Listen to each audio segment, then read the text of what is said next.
Yo, what's good? We back with another video, you know what I'm saying? And today we have something that's up my lane and relates to me. I'm not sure what it's getting at. I don't know. But this video just says, here's why we need to rethink veganism. I'm a vegan myself. So my questions for this channel, I know that this was made 3 years ago, but we gonna see. Let me know if y'all have any questions, comments, or concerns, because I know that I'm gonna have some comments on this video. Who knows? But remember to like, comment, and subscribe. Go ahead and comment down below more videos that I can react to. Also, comment down below your favorite part in this video right here. And let's get up into this right here without further ado. 3, 2, 1. Bam. Okay, make sure it's recording. A word championed by some as a cure-all for the world's environmental, ethical, and health issues. Okay. And critiqued by others who see it as a narrow-viewed approach of food systems. It has quickly moved into the spotlight as a contentious issue across a broad range of communities. Yep. Even so, variations on vegan diets, such as meatless Mondays, have become more widespread as the negative impact of the way we raise livestock has become clear. Yep. With vegan eaters being cast as finger-wagging activists and those that subscribe to a meat-heavy diet as heartless animal killers, okay. So I'm gonna go ahead and start off like this right here. This is just me, okay? Listen up, y'all. You have two types of vegan people up in this world, and y'all gotta understand that. So by y'all just constantly bashing vegans and all of that, listen, you got two types of vegans in this world.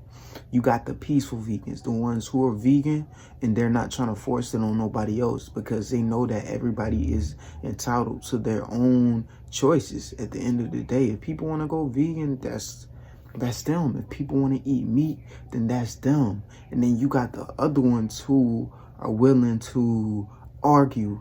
They're trying to force people to become vegan too and everything. Say, oh, you disgust me, you're eating meat. Like, nah, you're not supposed to be that type of vegan. Those same type of vegans, like as you can see in this picture right here, they're protesting. Like, come on, y'all, we're better than this. If they want to eat meat, let them eat meat. So what? That's what I'm saying. Like, they ruining it for the rest of us vegans. They painting a picture that most of us are not. Like, we have respect for everybody, at least the first type of vegan people who I talked about, which is me and a couple of other people, you know? But let's get back into the video, man. Important to understand where veganism is going and how we can bridge the ideological gap between these groups. And caught up in all of this is the issue of climate change. So, when talking about veganism, we need to interrogate whether or not veganism is truly the answer to mitigating climate change, as movies like Cowspiracy claim. This makes animal agriculture the #1 contributor to human-caused climate change. Eaters are drawn to veganism or a herbivorous diet void of any animal products for a number of reasons. Among them are cruelty towards animals and health benefits. But today, I'm going to solely focus on the environmental effects of veganism as a driver for eating plant-based foods. In terms of Okay, so this guy eats plant-based too. So is he a vegan? Who knows? I guess we'll know as time progresses. Veganism is effective in lowering one's personal carbon footprint.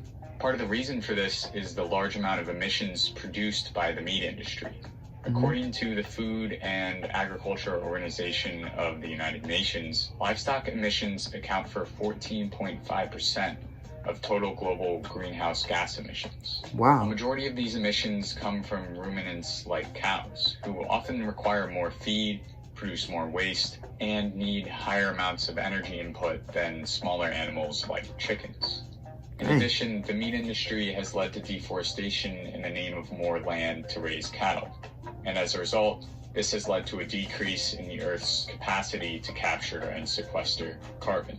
I kind of like this channel. because they're talking about veganism, they're talking about people eating meat, and they're relating it to the environment, which I didn't say it like off the jump, but I was like, how is he gonna relate it to environment? But he's actually breaking it down. I like this channel. Despite the high impact of meat production on the environment, going meatless has not been embraced by all. Strictly from an environmental standpoint, some argue that veganism is not appropriate in some parts of the world because it fails to use the available land efficiently.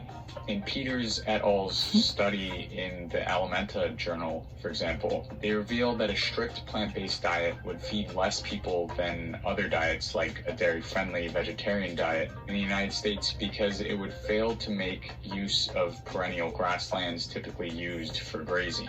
Perhaps even more importantly, being vegan is not a possibility for everyone.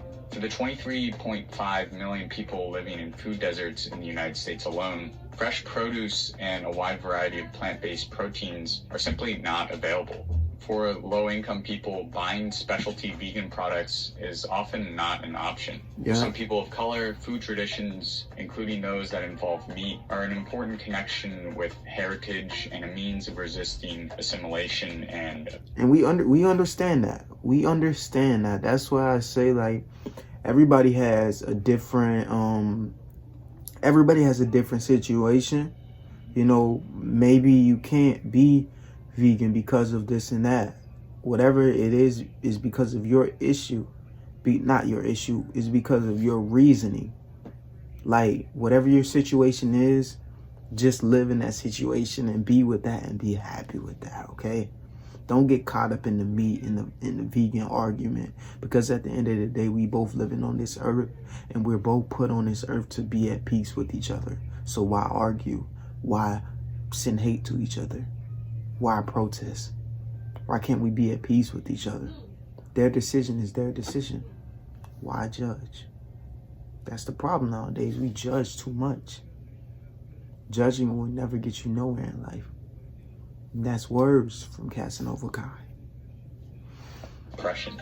Despite these challenges of maintaining a fully vegan diet, veganism is not framed as a form of activism or an aspirational diet, but as an identity. You don't do vegan, you are vegan. This means that any consumption of animal products relegates people to a non-vegan status, which tends to push many from any kind of vegan movement and deters others from attempting a vegan diet. Yep. As the Vice President of the Humane Society Farm Animal Welfare Department points out, getting people to eat less meat may be easier than getting people to eat no meat. And you could probably spare more animals doing that. From an environmental standpoint, this means eating less meat from places like feedlots and instead investing in the occasional meal of meat raised from ranchers that employ practices like restorative grazing, which, by mimicking the grazing patterns of other large grass eaters like buffalo, are helping to restore perennial grasslands globally, ultimately returning the ability for grasslands to capture carbon by healing the land and the soil. But this also means understanding what is appropriate for your local food system. For some, there are just too many barriers in place to follow a strict plant-based diet. In terms of the environment, going vegan then doesn't necessarily have to mean giving up meat for the rest of your life. That could be a reality for a few. But for others who lack access to viable produce and meat alternatives, it could instead be an aspiration, a goal to work towards. Just because you ate a piece of chicken doesn't mean that you now have to revert back to constantly eating meat, which means that instead of a blanket no meat approach, we need to unpack the concepts of veganism and apply them in contextually appropriate ways. Ones that recognize the strengths and obstacles of local food systems in order to ultimately benefit both its people and its environment. Hey man, that's beautiful. I just love how I love these educational videos that actually talk about the issues of the world and everything. Like, most people talk about vegans and they beat up on vegans and everything. Like, I done seen meme videos of vegans and it's pretty funny. And I'm a vegan myself, but I mean, We just gotta come together and just be at peace with each other. That's it. Everybody should be at peace with each other. We all deserve to be happy. We all deserve to just be one with each other. That's how it's gonna be. We all gotta be unified. We all gotta be one. We all gotta represent each other, which each other is peace, love, happiness, and abundance. Let's talk about this. The first step to making the world a better place is to stop judging each other. Stop worrying about each other. Do what you do. Other people will do what they do. And if it was like that, everybody will be able to live their life peacefully. My phone trying to fall.